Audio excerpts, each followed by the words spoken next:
Hello guys, আসসালামু আলাইকুম। কেমন আছেন? আশা করি ভালো আছেন। সো আজকে আমরা মিষ্টি দই বানাবো, তার জন্য আমরা আজকে দোকানে যাব বাইরে। এখানে আমরা তিনজনই রেডি হয়ে গেছি। তারপরে তানিয়া এখানে কি জানি বলছিল।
তো দোকানে যাওয়ার পরে আমরা টক দই নিব। তো এখানে ভাবি দেখছিল কি নিবে, তো লোক দিয়ে দেখা দিচ্ছিল। তো আমি বললাম যে এটা খুলে নেন।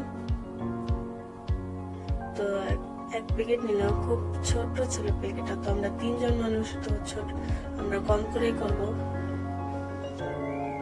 এই দইটা নেওয়ার পর ওখান থেকে চলে এলাম আর একটা দোকানে। ওই দোকানে দুধ ছিল না, তার জন্য এই দোকানে এসে দুধ নিলাম। তো দুধ দিয়ে তারপরে বাড়িতে চলে এলাম আমরা তিনজনে।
তারপরে একটা কম্বল দিয়ে এটাকে ভালো করে ঢেকে নিব। তো এটা একদিনকার জন্য এটা আমরা রেখে দিব। রেখে তারপরে তারপরের দিন এটা খুলবো। যেখানে আমি খুলছিলাম, এটা খোলার পর অনেক সুন্দর লাগছিল, টেস্টিও খুব হয়েছিল এটা। তো বাই বাই গাইস।